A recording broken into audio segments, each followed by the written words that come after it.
Sure. So I study the impacts of human actions on shark populations. Specifically, I'm looking at fishing capture, and I do that by studying stress. And stress is a really important indicator of health and how animals are reacting in the environment. And due to the big time population declines that sharks are experiencing, looking at the physiology, the internal workings of the animal can actually help us answer a lot of questions.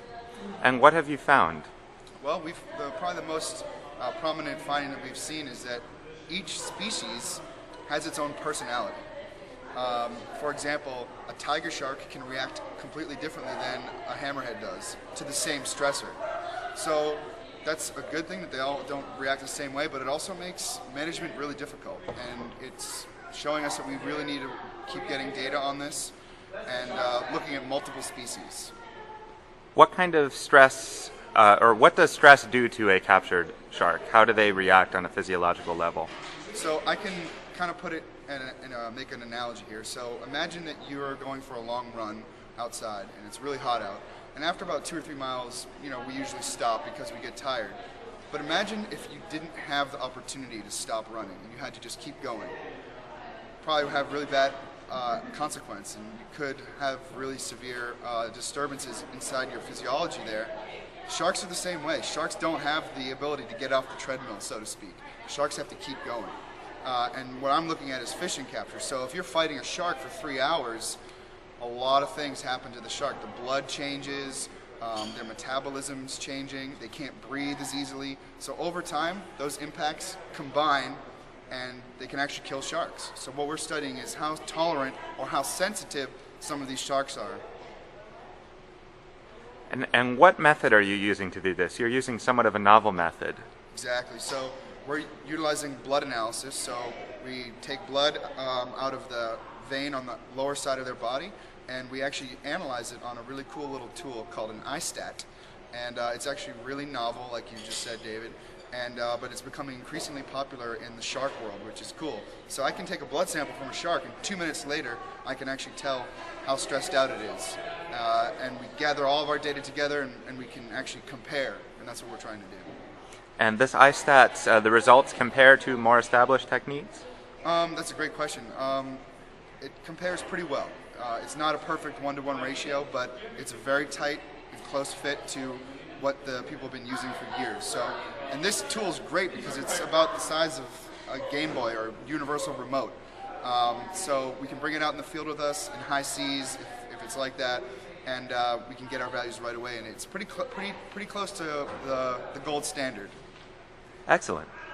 You were the organizer of the Beneath the Waves Film Festival at Benthic Ecology this last year. Can you talk a little bit about the Beneath the Waves Film Festival? Perfect. Yeah. So Beneath the Waves Film Festival is a unique opportunity for scientists, filmmakers, and conservationists alike to come together and really share what we're doing to promote conservation. And we do that through film.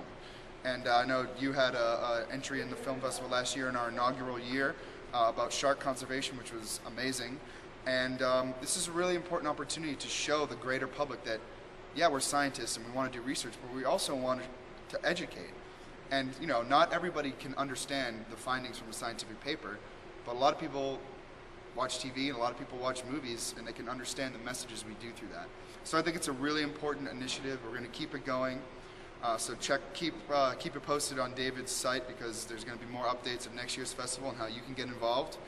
And we're just starting. We're going to grow legs here, and we're going to keep going with this film festival.